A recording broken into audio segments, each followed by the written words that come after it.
تاسو راځئ داسې یو خیال وکړئ چې یوه ورځ بازار ته وتلي یاست، روان استئ او قدم وهئ. د قدم وهلو پر مهال شاوخوا خلکو ته ګورئ. د هر کس پر سر باندې یوه لوحه ده چې په دې لوحه کې د همغه کس د مړینې علت او یا سبب لیکلی دی چې دغه کس په کومه طریقه مړ کیږي.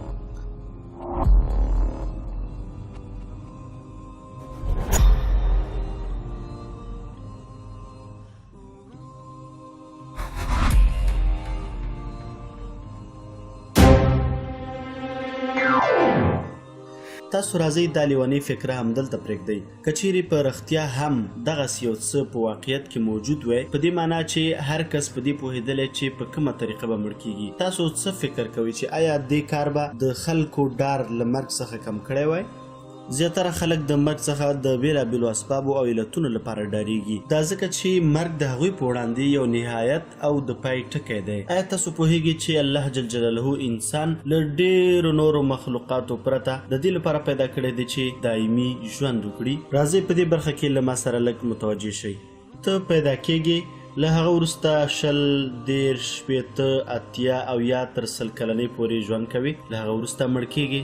د ټولو هغو مبارکو آیاتونو او حدیثو په حساب سره چې له مرګ وروسته مرحله بیانوي، داسې وایي چې انسان په دې مرحله کې د وخت احساس له لاسه ورکوي، په دې معنی چې کیدی شي کال 10 100 او 1000 کاله تیر شي. یوازې الله جل جلاله پوهېږي چې کومه ورځ به وي. له هغه وروسته بیا راویښېږي او ژوندی کېږي. داسې فکر به کوي چې د لږ وخت لپاره ویده شوی وي او بیرته راویښ شوي. له راویښېدو وروسته به دایمي او ابدي ژوند کوي. هتعيش حياة طويلة.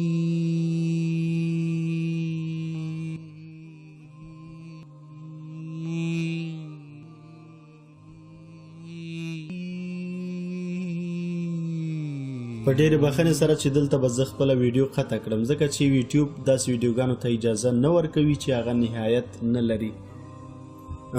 دا په دې معنی چې مرګ نهایت او یا د پای ټکی نه دی، دا فقط د هغې لارې یو جم دی چې د انسان د لومړني ژوند له مرحلې پیلېږي او تر ابدي او دایمي ژوند پورې رسیږي. نو دا ویلی شو چې زیاتره خلک له مرګ څخه د دې دوو سببونو او یا علتونو له امله ویریږي. ځینې خلک به درته وایي چې که زه مړ شم نو زه به خپل اولادونه چاته پرېږدم، زما وروسته به زما اولادونه څه کوي؟ زه درته یو خبره وکړم، تاسو به هم مړه شئ، ستاسو بچیان به هم مړه شي، د بچیانو بچیان به مو هم مړه شي، همدارنګه کړوسیانو ورپسې نور. خو اصلي او خوږه خبره دا ده چې تاسو به بیرته سره یو ځای کېږئ. د الله جل جلاله په امر سره به له دې لږ ځنډ وروسته سره بیرته یو ځای کېږئ او د تل لپاره سره به یو ځای ژوند کوئ.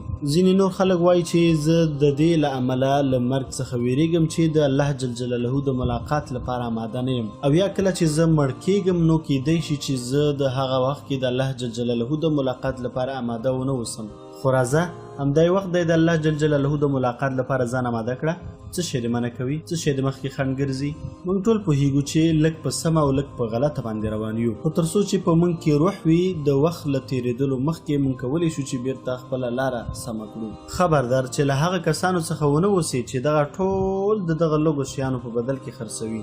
ځینې خلک عمر ته داسې ګوري چې عملونه خلاصیږي او هر نفس چې وځي هغه بیرته نه راګرځي، او مرګ ته داسې فکر کوي لکه کوم غمجن نهایت او د پای ټکی چې وي. سره له دې که چیرې په صحیح توګه محاسبه وکړئ نو دا به کشف کړئ چې مرګ یوازې د انتقال یوه نقطه ده، د دنیا له زندان څخه ابدي او دایمي ژوند ته د انتقال یوه نقطه ده چې هلته به له خپلو ټولو عزیزانو او خپلوانو سره بیرته یو ځای کېږي، له هر ډول غمونو، مرضونو، ابتلاعاتو او همدارنګه 100 نورو مصیبتونو لرې. باور وکړه چې د هغه طریقې به هیڅ پروا هم در نشي چې د کومې له امله ته له دې زندان څخه پرې د ازادۍ د ژوند ته راځې. هغه څه چې باید په اړه فکر وکړو هغه دا دي چې له مرګ وروسته به څه وي، او دا هغه څه دي چې الله جل جلاله موږ ته پرې اختیار راکړی دی چې په خپله یې ځان ته انتخاب کړو. ښه سمه ده، نو دلته ما څه فایده ترلاسه کړه؟ په دې معنی چې زه اوس څه وکړم؟ ډېره اسانه ده، فقط 3 خبرې دي. لومړی دا چې د الله جل جلاله په وحدانیت او یووالي باور ولره او له هغه سره هیڅوک شریک مه ګرځوه. دوهمه خبره دا که چیرې تا سره د خلکو حقوق وي هغه بیرته ورکړه او له هغوی څخه عفو او بخښنه وغواړه. درېیمه خبره کبیره ګناهونو کې ډوبې او یا نور ګناهونه کوي بس یې کړه، بس له دې مه کوه او له الله جل جلاله څخه بخښنه او مغفرت وغواړه. بس همدومره. ودرېدل څومره اسانه خبره ده. که چیرې دې دا 3 کارونه وکړل نو هیڅ داسې علت او سبب نه پاتې کېږي چې ته له مرګه وډار شي. همدومره بس ته چې وپوهیږي داسې یو چاته ور روانې چې هغه اولاد باندې د یوې مور له مهربانۍ څخه څو چنده زیات مهربان ذات دی او همیشه دا هڅه کوه چې دغه مبارک حدیث په یاد ولري من احب لقاء الله احب الله لقاءه